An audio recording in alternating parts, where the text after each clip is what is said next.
So,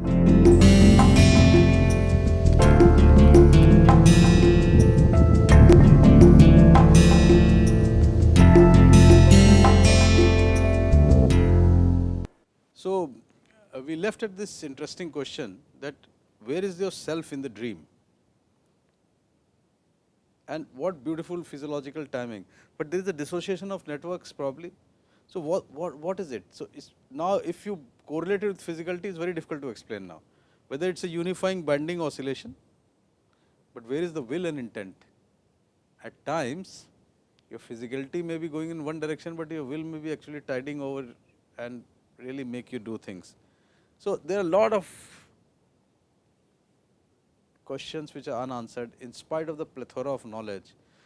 Maybe someday we are able to bring out a. So, biggest question is, and the bigger question, I have written biggest, a bigger question. We are talking at individual brain and behavior and mirror neurons and firing and physicality, and but Earth is just one of the planets in universe. There is an anthropomorphic principle that the circumstances favored, the physicality of the universe favored creation of life. And Lord, philosophically we human beings seem to have an ego, thinking that we are at the center of the universe. And we try to explain everything with a word, but that is the function of language and thought which we have developed. But where is the individual brain in the complexity of universe? Right now we are at the level where we are trying to figure out what is happening in the brain. Is there some other physics which we don't know? We have been trying to apply gravity and the basic forces and quantum to the universe, but we still haven't connected our brain to its position in the universe vis-a-vis. Are we just separated? Because our brain is closed in the skull and but we know, I told you about the development of the brain, it doesn't develop without the external influence. So, all my functioning of network is totally embedded in the context in which I am living. So, okay, fine, I have explained it in the earth. Where does the whole physicality in the complexity of universe? We still don't know. Does it obey the same physical laws? Or maybe all physics has gone into the brain? Is it a temporal thing or is it a spatial thing? So, I'm leaving you with a lot of questions actually, because these are the questions which we are trying to figure out in different language. If you read a lot of popular writing, there is a book by Michio Kaku called Future of Mind. And that is why these sentences appear very, very duplicative. How does brain create mind? And Damasio has written an article, actually I just read it 2 days back. So, I can use it as a disclaimer. But he said, how does brain create mind? We are also talking about it. Future of mind, what do you talk about? So, a lot of overlapping concepts, and if you read 2, 3, 4 books, maybe at the end of it you really don't know what is happening. Damasio has written a book called Descartes' Error. There's a lot of people, quantum physicists are writing on the brain. A lot of stuff is going on. Some of it is repetitive, some of it is original, but yeah, I mean that is the situation. So, you have to really pick from it. So, what is the interface and connection of human life with the rest? This question is being addressed here. So, where do we go from here? Why is Mr. Obama featuring here? So, this is Barack Obama. We know as humans, we identify galaxies light years away and we can study particles smaller than an atom.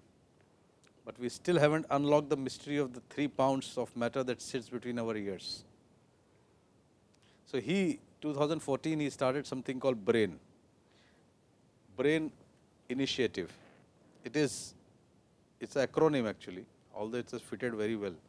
Brain research through advancing innovative neurotechnologies. So, and you can see this video, it is available here. You should read this document, because this document is available, I think, as the PDF form also in the internet. If you write Barack Obama's Brain Initiative, although it appears in saying innovative neurotechnologies, and it may appear as if we are talking about only technologies, but it is a very, very, I think it's a good vision, because just for the sheer expanse of it. brain research through advancing. And a similar thing is going on in China, in Europe, and this is the amount of money he has promised. Approximate investment to give scientists the tool, they need to get a dynamic picture of brain and better understand how we think, learn and remember. So I told you, it's not about the technologies to just treat or create robots and create artificial intelligence. It's also what is inherent in this whole thing is this: you give the scientists the tool, they need to get a picture of the brain. So just break down the brain initiative, what all they intend. Generate a census of self type at a very, very micro level, right? Lowest scale. So we know there are 50, at least 50 type of neurons. We don't know what all they do, and we have still not be able to.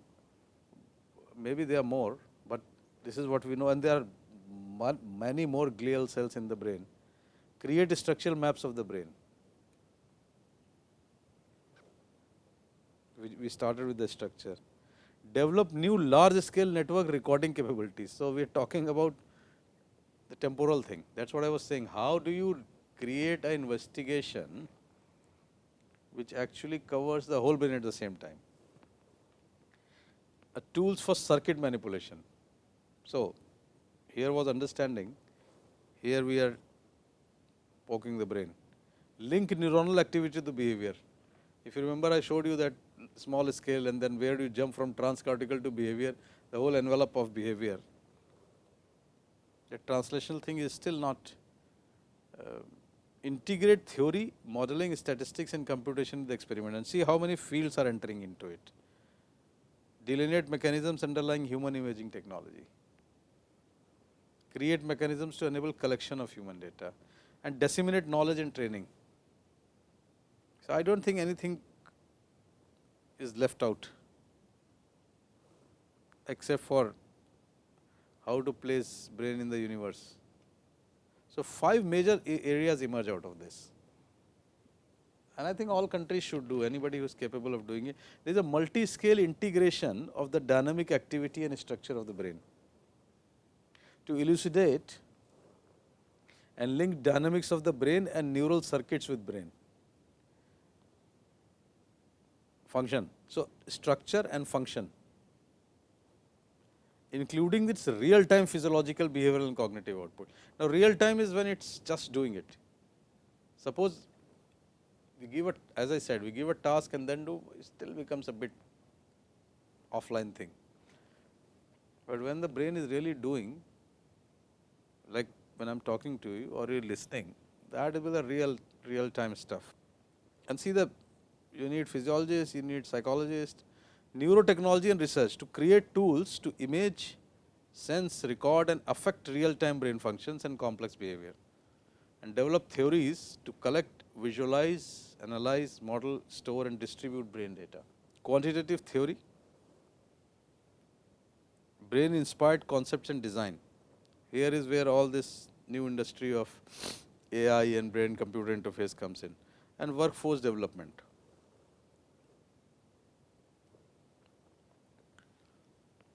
So the major directions are understanding the brain first, which elucidates the first 3, 4. Artificial intelligence, creating machines like brain, intelligent machines. Still far. I think that, I mean, this is my thought, is that we have taken human brain as a model for artificial intelligence because we know ourselves, whatever we know of ourselves. But we may not be the machine which comes out will still be within the range of human mind. It may not be exactly human, but because if you look at the whole species, then there are other animals whose capabilities are much higher, like birds, like dogs who can sniff and listen to higher frequencies. So a perfect artificial intelligence will have to take that intelligence also, or the sheer force of the of a 180-ton gorilla. So, are we including all those things in the intelligence? Then the machine would not, whatever machine we make will not be human, at least, it will be something else. Brain computer interface is a new thing, which is essentially geared to help patients with neurological disorders at this point, and to restore function to the normalcy, and then manipulating the brain. We are getting into poking the natural evolution. Mind mapping, brain computers, brain prosthetic, brain interface, automated testing. These are some of the places, and now there is a lot of huge amount of data sharing. A lot of it is open domain now, and so anybody can use. So we do not have to reinvent the wheel once somebody has achieved a certain point. So Alana Institute, Brain Atlas and Cell Types, Brain Project, Brain Initiative, Blue Brain Project, all these things you should see the websites of all this and see what the type of work. So what are we doing? Are we turning over Darwin? When I say this, let me ask you a question, you can answer it to yourself. Have we planned over millions of years and become like this? Did we plan that, oh fine, we human beings are going to be like this? I don't think so. I don't think so. We have till now, if you believe Darwin, which is the best theory to understand, till now we have evolved through natural selection, or the way evolution has taken us till now. But now what we are doing, we are moving away Darwin. First time the complexity of the brain has gone to an extent that from the wheel and from the tools and from fire, discovering fire, we have reached a point where we are trying to create intelligent design. Now look at it, whether we were bought out of evolution or God designed us, whatever we want to believe, we still have moved on in a natural flow. So are we doing the same thing what God did to us? We are trying to create machines. You ask anybody, any young guy, and some of you may be working on it, who is working in machine learning and artificial intelligence and BCI, they are really pumped up, which is fine, where they should be. The question is, they want to create a machine which is as intelligent as human. Actually, the barrier till now is because we are still not able to know what thought and emotions are. But is it a smart thing to have a machine which is as, so we are almost acting gods, trying to create intelligent design. When it will be created, it will be sooner or later. Whether it will be like us, whether it will be like us humans, or it will be something different, whether it will be a new species which we would have created, and whether it will have the same qualities to fit in the nature or not, is something which we really don't know till now. So what do we want to become? We want to become like this, some all powerful new Homo species. Really, to drink water, you don't have to move. You can just look at it and suck it, or have quality of birds and have the power of a dog to sniff, to listen to all frequencies. And you see this wonderful image which somebody has made. I just borrowed it from the internet, that all your connections are no more contained within the skull. It's like a huge connected thing, and your brain is really connected to the whole cosmos. Bioengineering, we all know, with gene manipulation, we can create the type of animal we want. It's still restricted to animals, fluorescent guinea pigs, or cyborgs.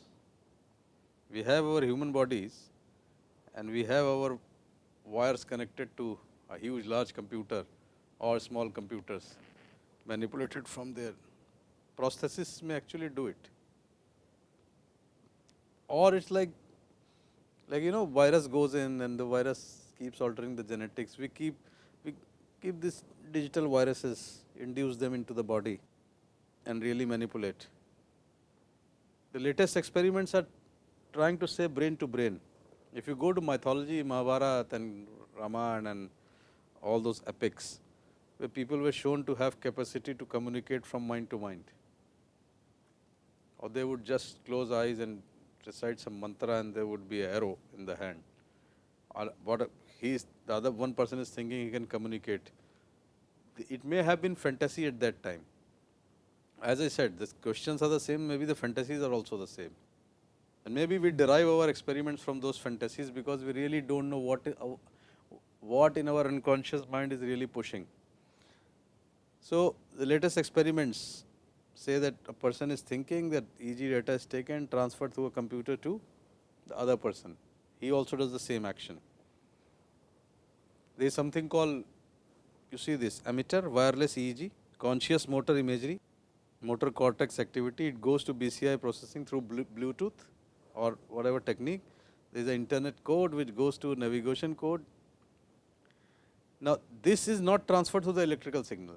There is something called, I showed you when we were talking about the tools, there is something called transcranial magnetic stimulation. You put a magnetic field and stimulate it. This part of this deep brain stimulation is done by a pacemaker put in a disease called Parkinson's. It is becoming very popular in treatment with neurology and all, that you do a deep brain stimulation through magnetic field, and that cures you of depression and some other illnesses. So, this same data is with a high fidelity transferred to the receiver through the transmagnetic stimulation coil, and there is a conscious perception here or same imagery, same areas. So, we are trying to talk brain to brain through, and it has happened. There is a monkey, on a monkeys it was done, that in US they were recording on a monkey and a robo was in Japan, and this with the imagery, or every time this monkey reached for a banana, this data was transferred through internet and the robo also did the same thing. But this is still physicality, I will still call it a physicality about the movement. So, will Homo sapiens be extinct? There is a lot of anxiety in the world, if you honestly ask me, lot of anxiety about whether technology will really change our life. It will. But imagine, so we will create a silicon man. So, seeing Hollywood films, we also have a fear the silicon man may become more intelligent than us. If it becomes more intelligent, it will be uncontrolled. We have seen Rajnikant's film Robo. So, all these ideas are actually simmering in the head of people. And whether Homo sapiens will really become, and it will be robots will be moving, or if not robots, at least all of us will have some silicon chip inserted into us. Where is the technology moving?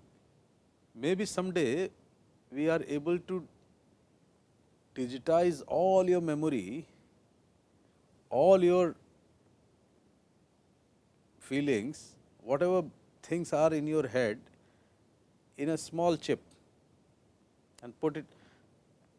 So, that is you. That is you. We put it on a laptop, anybody puts it in a laptop or a desktop, and all your whatever goes into you is there. No, but tell me, will that be you?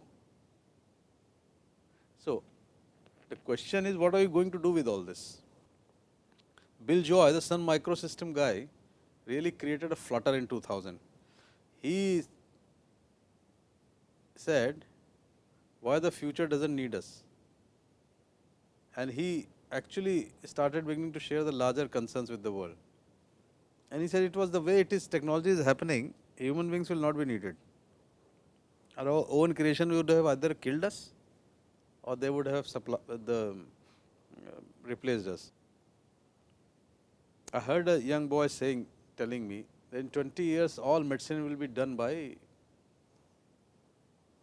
technology, by engineers, which is fine from the angle of technology. But then the big question is, what happens to the human interface and the type of things which are happening, the apps for diagnosis, for the systems.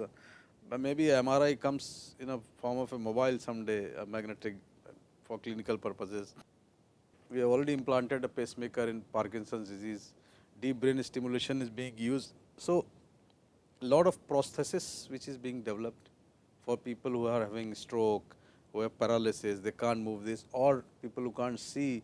Cochlear implant is one of the oldest thing which people who have congenital hearing problem in the inner brain, you put a cochlear implant and train it, but still you have to train it.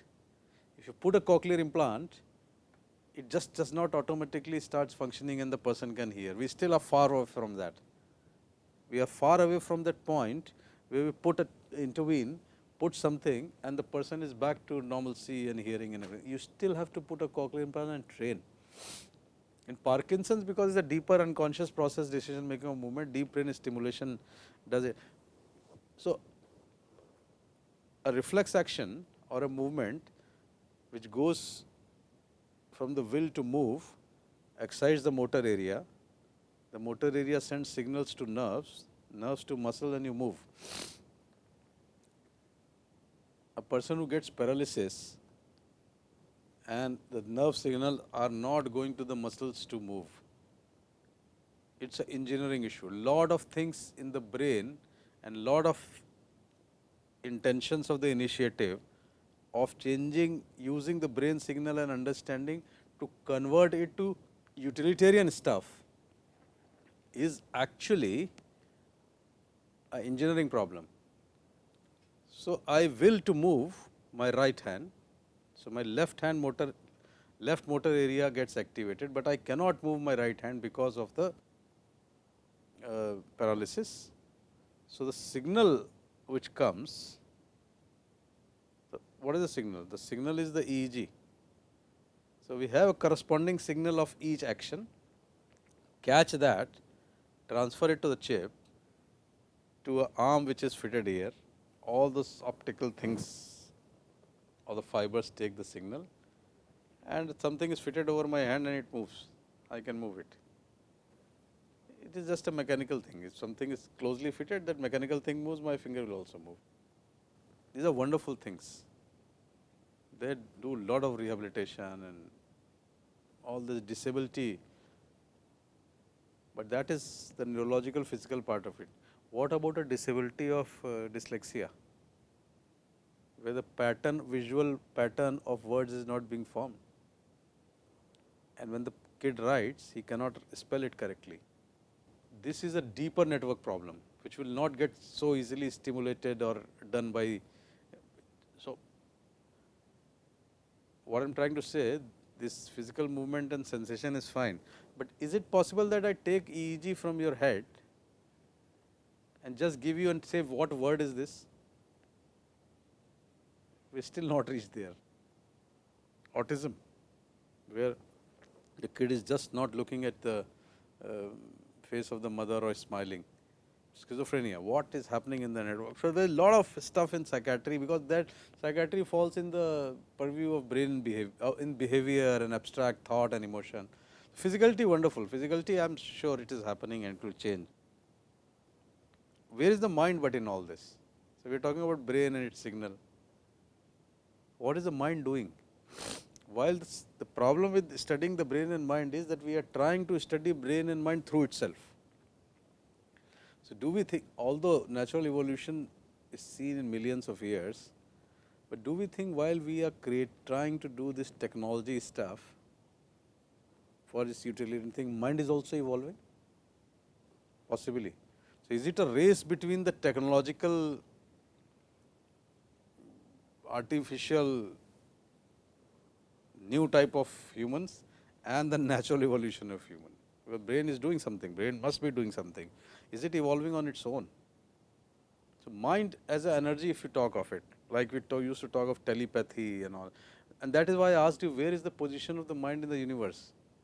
Is it a pure energy system and it is communicating? We still do not have tools to, because otherwise, even if we know mirror neurons, there are times when you do not even see a stimulus and you can feel about the other person. Is telepathy real? parapsychic phenomena, as I said. And as I asked you, if I give you a whole self on this, will it be you? Can you just download it and say, okay, this is me? Will it be? What happens to yourself? This is a big question. Disembodied survival. Okay, fine. I give you everything on a digitized thing and really pass it on to you, and you can pass it on to your grandchildren. Okay. So what will happen? Your grandchildren, after many years, will just say, we want to remember our grandfather. They take a chip, plug in, all your digitized thought, this, that, everything comes in. So what is going to happen? Disembodied survival means if you remove yourself from the body and mind and context, for what? One. And second, why do you want to survive so long? So a lot of this race is because we need to live a good life, illness free.